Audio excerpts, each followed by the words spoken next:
Welcome to another Tech Help video brought to you by AccessLearningZone.com. I'm your instructor, Richard Rost.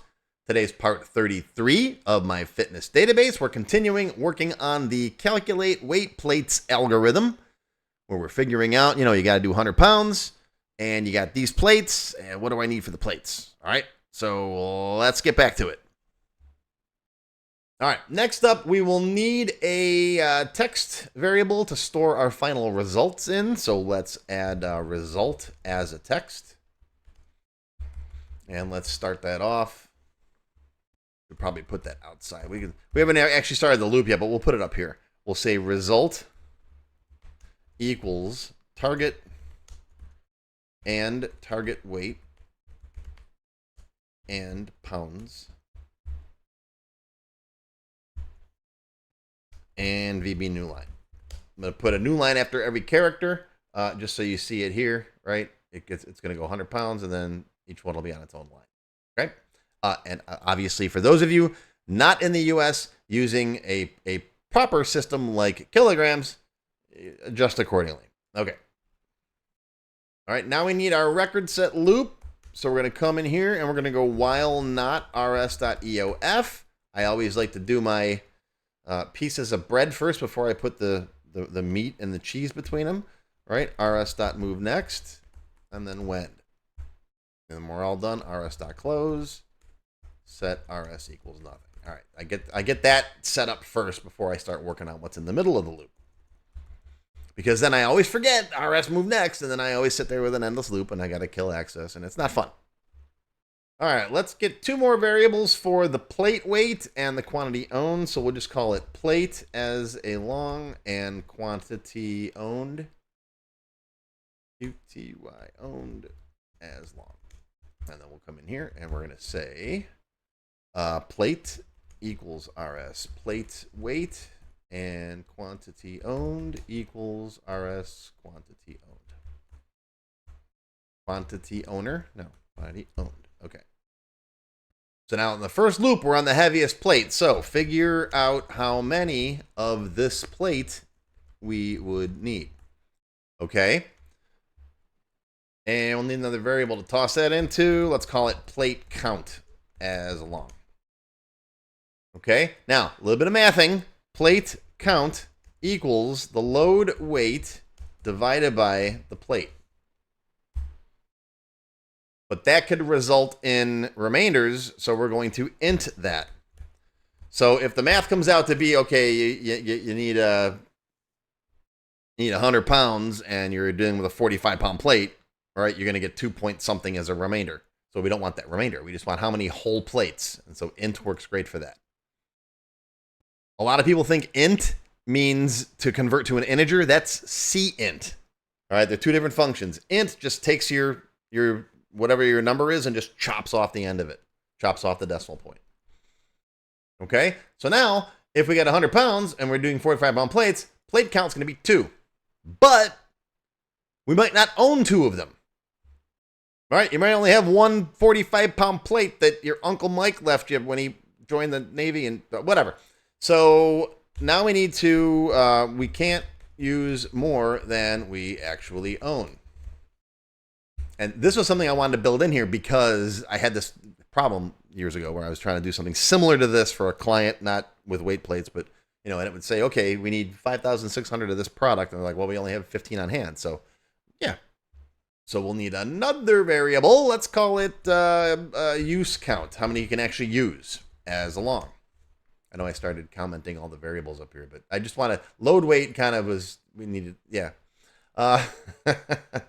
So if plate count is greater than the quantity owned, then use count equals quantity owned.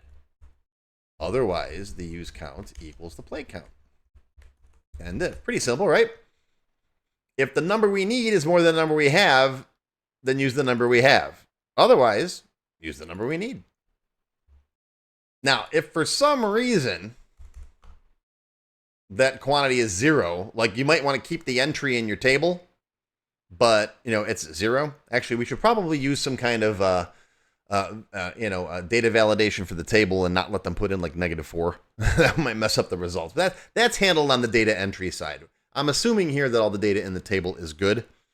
Of course, never assume for your users. You know what happens when you assume. But we're focused now on making this algorithm. We can worry about that stuff later.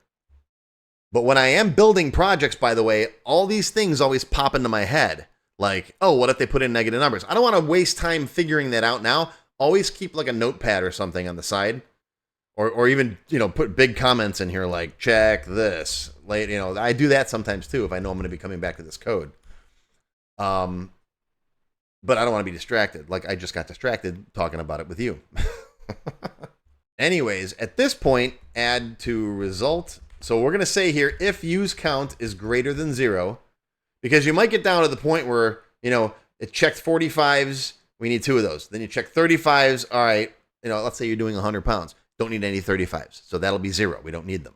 So if the use count is greater than 0, then result equals result and the use count, how many we need, and however you want to say, times and plate and pounds.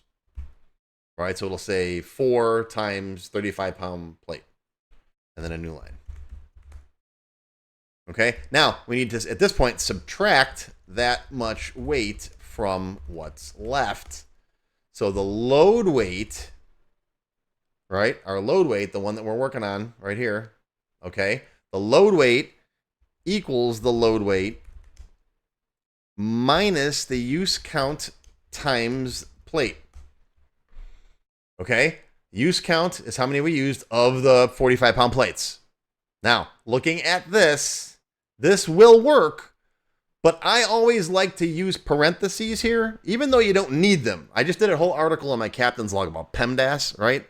The order of operations, parentheses, exponents, multiplication, division, all that stuff. You don't technically need those parentheses there, but they make it more readable. I think math is all about readable. You see all these memes going on Facebook and all these other social media sites with these trick questions. Well, the problem is the question's just not written clearly.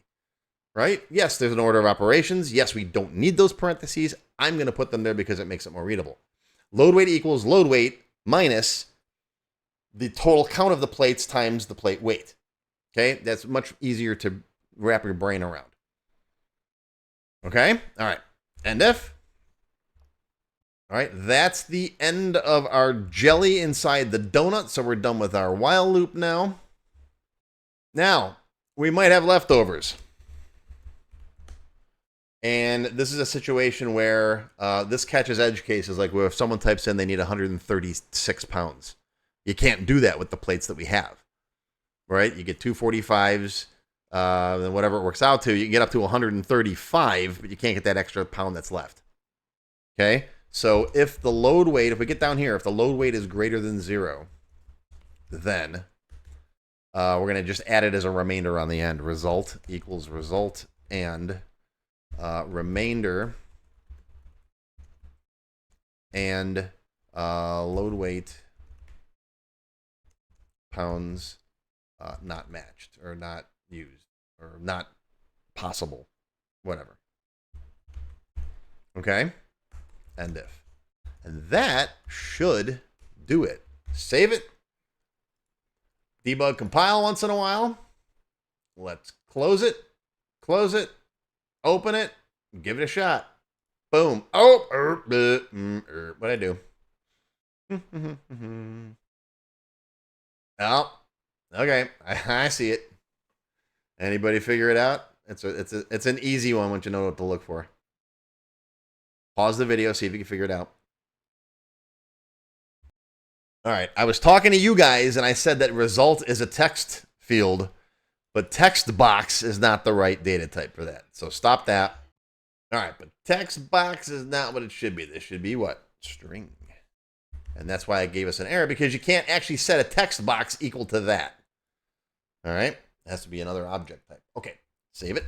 And that will compile. Right? That's not invalid syntax, but just that's a runtime error. It's going to give you, it's going to say, nope, sorry. All right, debug compile again. And now let's give it a shot. Boom. And we got nothing. You know why? Again, another error. We forgot to set our result to the name of the function. So plan plates equals result. That'll return that now. Those are two mistakes I make quite often. All right, one more time.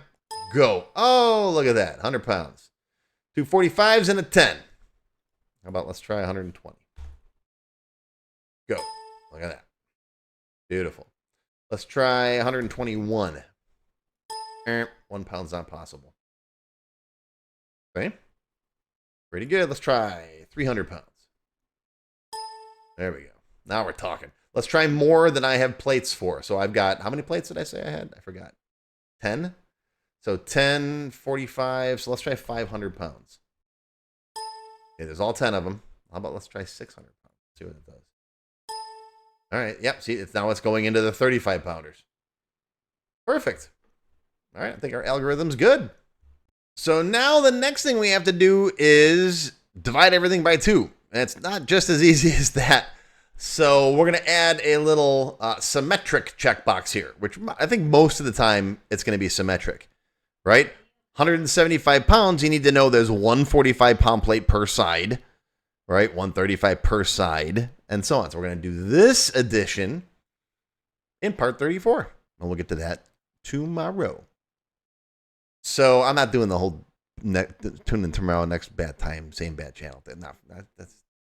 I do. You're in part 33 now, so if you've been through this many of them, you've seen it a bunch of times. I save that for the noobs, the people who haven't seen my stuff. But that's going to be your Tech Help video for today. Hope you learned something. Live long and prosper, my friends. I'll see you tomorrow for part 34. If you enjoyed this video, hit that thumbs up button right now and give me a like. Also, be sure to subscribe to my channel, which is completely free. And make sure you click that bell icon and select all to receive notifications whenever I post a new video. Do you need help with your Microsoft Access project?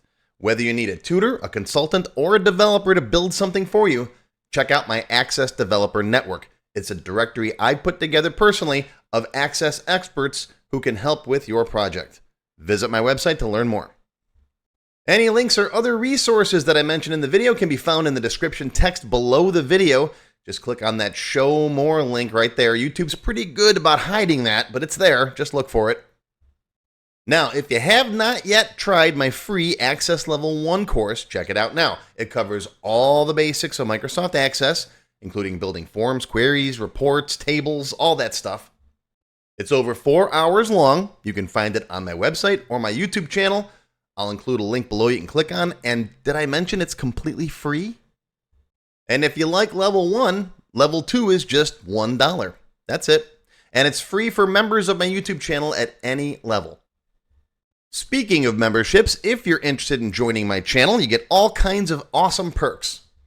Silver members get access to all of my extended cut Tech Help videos, and there's hundreds of them by now.